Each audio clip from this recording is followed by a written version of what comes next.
Magandang gabi, Mang Jess. Ako po pala si Edward. Gusto ko sanang ibahagi sa inyo ang isang karanasan na hindi ko kailanman malilimutan. Isa itong kwento na hanggang ngayon, tuwing maaalala ko, tumatayo ang balahibo ko.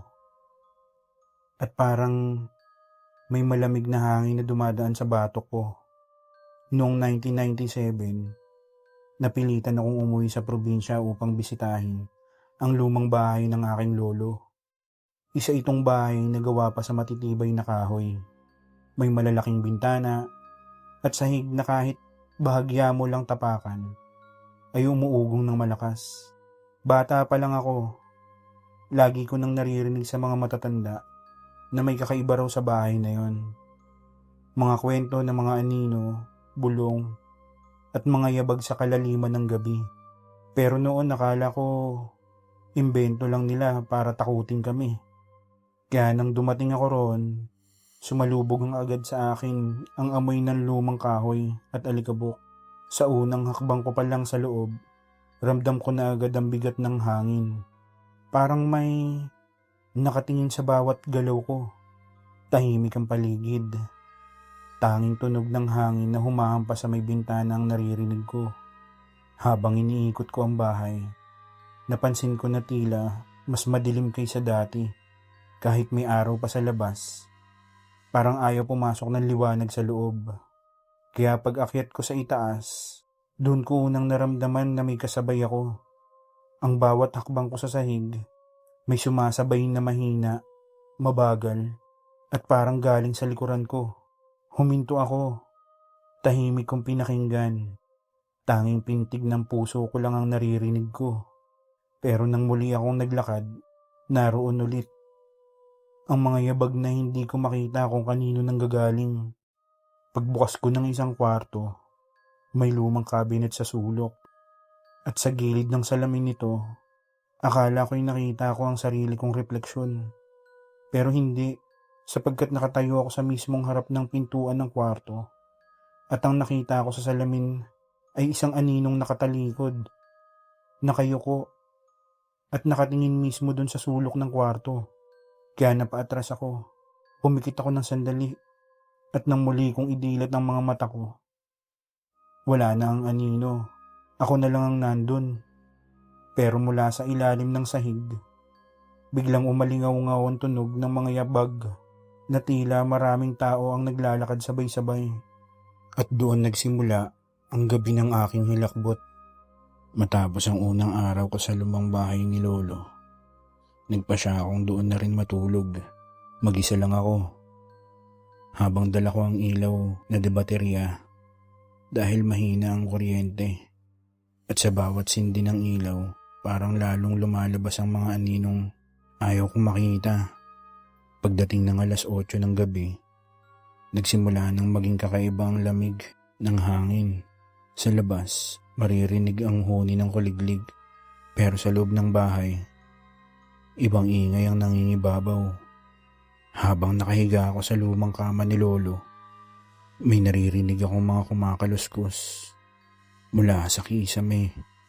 Akala ko nung una, mga daga lang.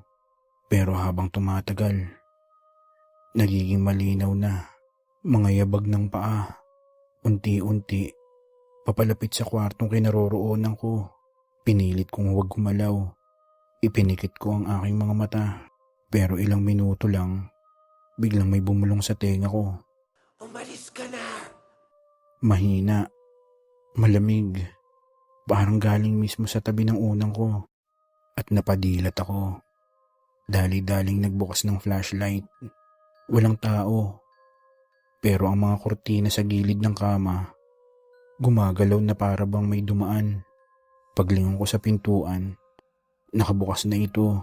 Kahit kanina, isinara ko to pagpasok ko. Sa dilim ng pasilyo, may naaninag akong anino. Matangkad, nakatayo lang siya at hindi gumagalaw. Kinabahan ako. Hindi ko alam kung tatakbo ba ako palabas o magtatago. Pero bago ko pa man mapagdesisyonan, nagsimula na namang mag-ingay ang sahig sa itaas.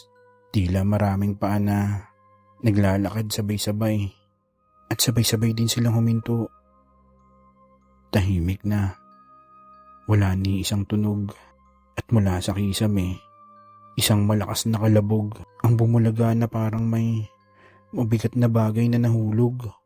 Doon ko lang napagtanto na hindi ako nag-iisa sa lumang bahay ni Lolo. Matapos ang malakas na kalabog mula sa kisame, halos hindi na ako nakatulog. Pinilit kong manatiling nakahiga pero ang bawat segundo'y parang oras. Sa sobrang kabaho, makalipas ang ilang minuto, muli kong narinig ang mga yabag. Mabagal, tila bumababa ng hagdan. Kada hakbang, para bang lalong lumalamig ang paligid ko. Nang marinig ko ang huling yabag, huminto ito sa mismong tapat ng pintuan ng kwarto kung nasaan ako. Nakabukas ng kaunti ang pinto at mula sa liwanag ng buwan na pumapasok sa bintana, nakita ko ang isang babae. Mahaba ang buhok, nakaputing damit na parang luma at kupas. Nakayuko siya at hindi ko maaninig ang kanyang muka. Hindi na siya gumagalaw, nakatayo lang siya roon. Lolo? Mahina akong tawag. Kahit alam kong hindi yun ang lolo ko. Dahan-dahan siyang nag-angat ng ulo. At doon ko nakita, walang muka ang babae. Parang blankong balat lang na walang mata at walang bibig. Napaatras ako sa kama, nanginginig. Ngunit imbis na lumapit, bigla siyang naglaho sa mismong harap ko. Para bang usok na nawala sa hangin. Akala ko tapos na, pero mula sa sulok ng kwarto, may narinig akong mahina. Umalis ka. Umalis ka na. Umalis ka na dito. Sabay pagpatay ng ilaw na dala ko. Sa sobrang takot, hindi ko alam kung paano ako nakatulog.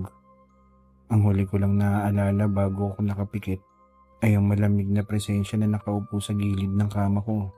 Tila may nagmamasid sa akin habang natutulog ako hanggang umaga. Akala ko ligtas ako sa liwanag ng araw, pero nagkamali ako. Pagsapit ng umaga, nagising ako sa ingay ng mga manok at sa tila normal na katahimikan ng baryo. Subalit sa loob ng lumang bahay, iba ang pakiramdam. Parang may naiwan ka ba dahil sa nangyari kagabi? Habang naglalakad ako sa pasilyo, napansin kong bukas ang lahat ng pintuan ng mga kwarto. Alam kong sinara ko yun bago ko natulog sa kwarto ni Lolo. Lalo kong kinabahan nang makita ko ang lumang orasan sa dingding. Matagal nang sira yun, pero biglang gumalaw. Pumasok ako sa kusina upang uminom ng tubig. At doon, naramdaman kong malamig ang paligid kahit tirik ang araw sa labas. Pagtingin ko sa mesa, may naiwan na basong puno ng tubig. At may bakas ng labi na tila may bagong uminom. Wala namang ibang tao dun. Bigla akong narinig ang pag-ugong ng sahig sa itaas. Mabibigat na yabag.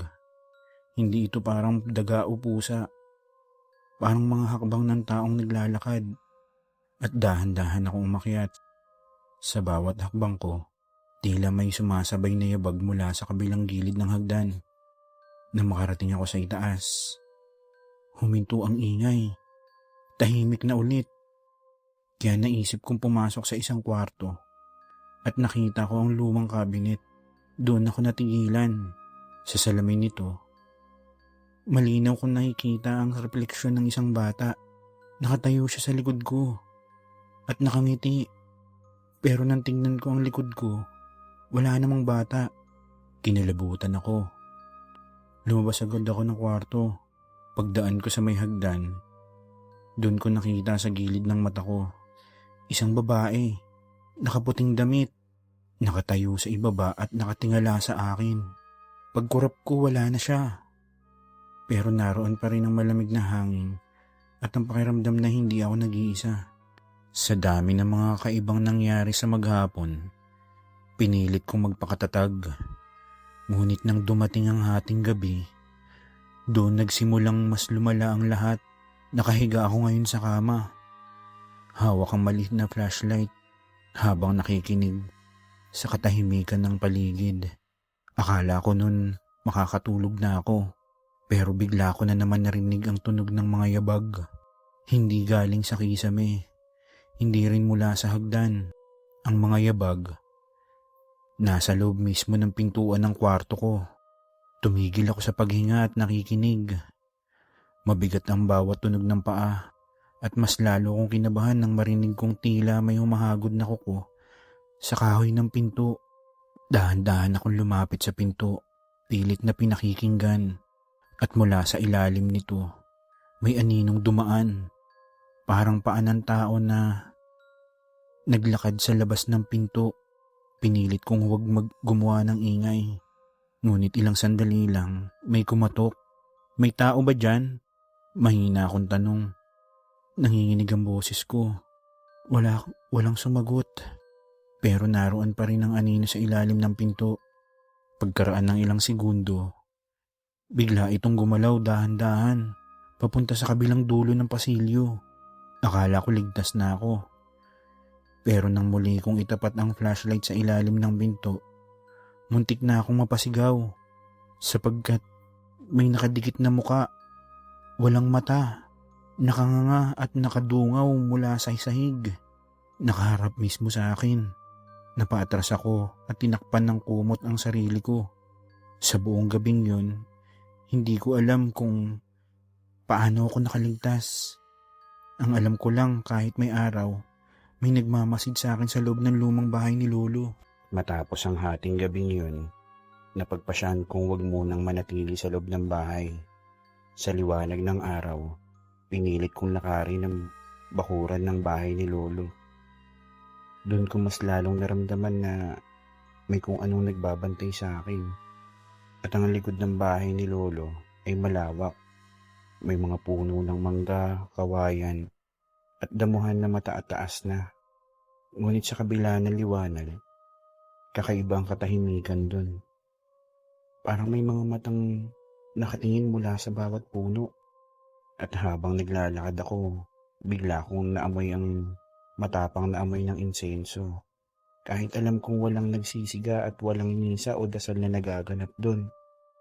Kasabay nito, narinig ko ang mga yabag, hindi iisa, kundi parang maraming paa na sumusunod sa akin. Kaya huminto ako. Ngunit sa gilid ng mga mata ko, may mga anino akong nakikita.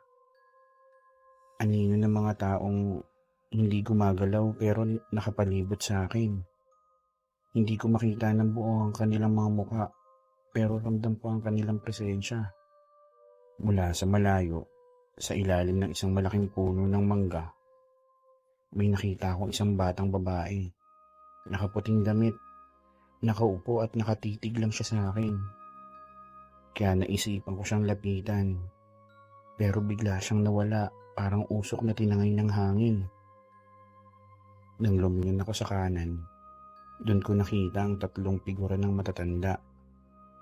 Nakatayo at nakayuko. Tila nakatitig mula sa lilim ng kawayan. Hindi sila gumagalaw, hindi rin sila lumalapit sa akin. Pero nang maglakad ako, pabalik sa bahay, doon ko naramdaman na mas bumibigat ang paligid. Parang may malamig na hangin na sumusunod sa bawat hakbang ko. At ang mga yabag sa damo, lumalakas, bumibilis. Para bang sinusundan ako ng mga kaluluwa. Kaya pagpasok ko ng bahay, agad kong isinara ang pinto.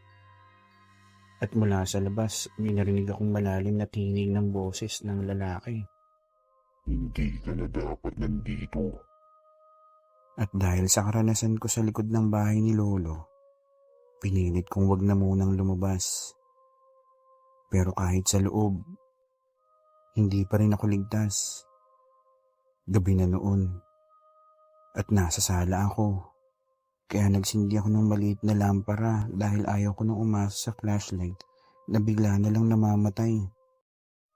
Tahimik na ang paligid, tanging naririnig ko lang ang tunog ng hangin na humahampas sa mga bintana. Habang nakaupo ako, may narinig akong naglalakad mula sa taas.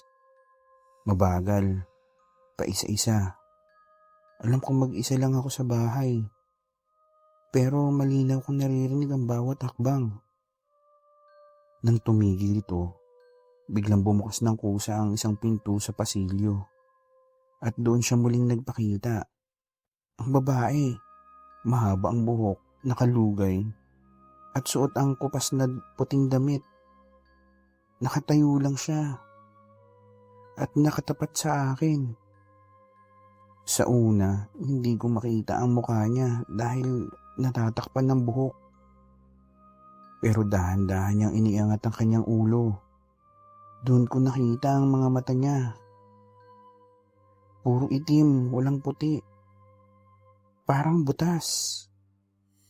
At ang bibig niya'y nakanganga ng malaki.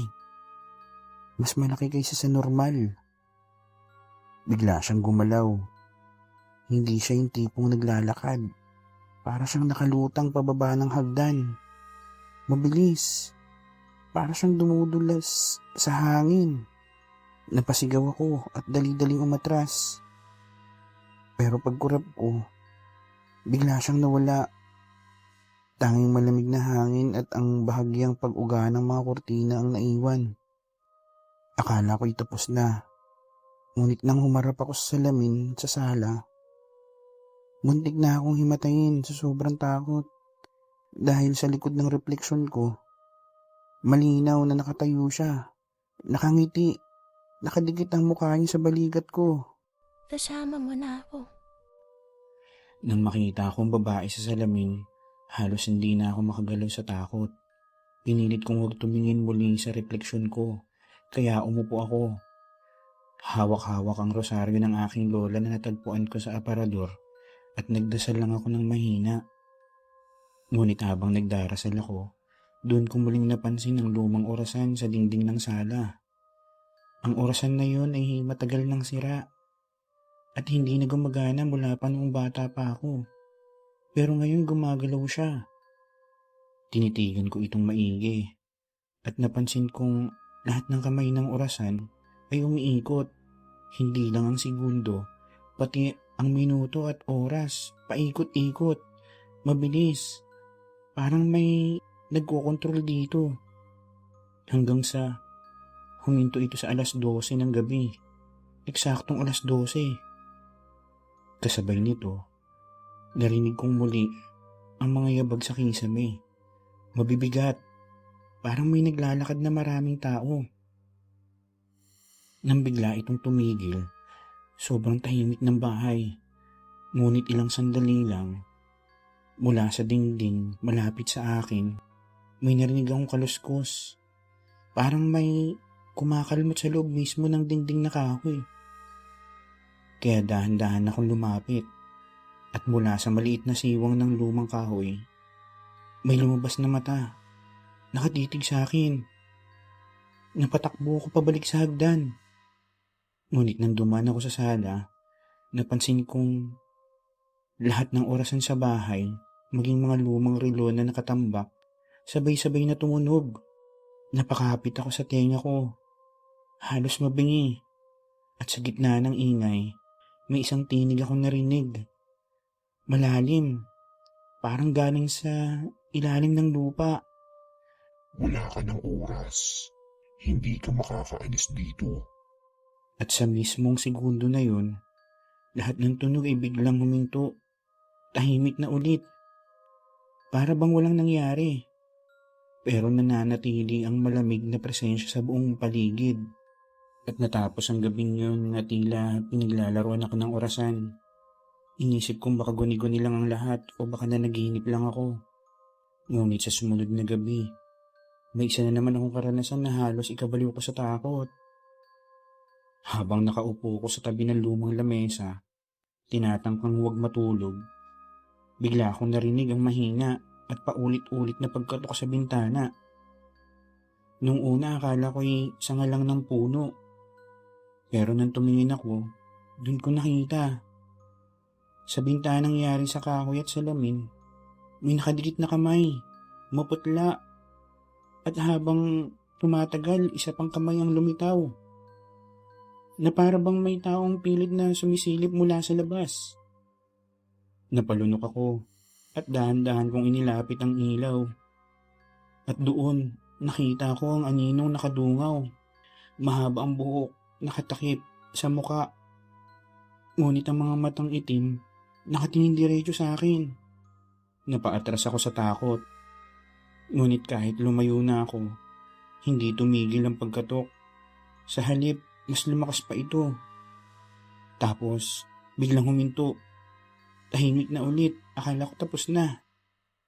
Nang tumingin ako ulit, wala na ang anino, wala na rin ang kamay. Kaya napabuntong hininga ako. Ngunit maya-maya, naramdaman ko ang malamig na hininga sa batok ko. At mula sa lamin ng aparador, sa gilid ng sala, nakita ko siya. Ang babae, nakatayo sa likod ko, nakangiti ng malaki, at nakasandal ang muka sa balikat ko. At dahil doon, hindi ko na talaga nakayanan kaya tumakbo ko palabas ng bahay. Dala ang mga gamit ko. At nang marating ko ang bakuran bago ang gate ng bahay, lumingon ako sa likuran ko at nakita ko sa bintana ang babae na butas ang mata, ang batang umiiyak, at ang matandang nakatayo sa sulok. Tinitignan nila ako habang tumatakbo papalayo. Isa-isa nang nagsara ang pinto at mga bintana ng bahay ni Lolo. Hanggang sa lamunin na ng dilim ang buong bahay.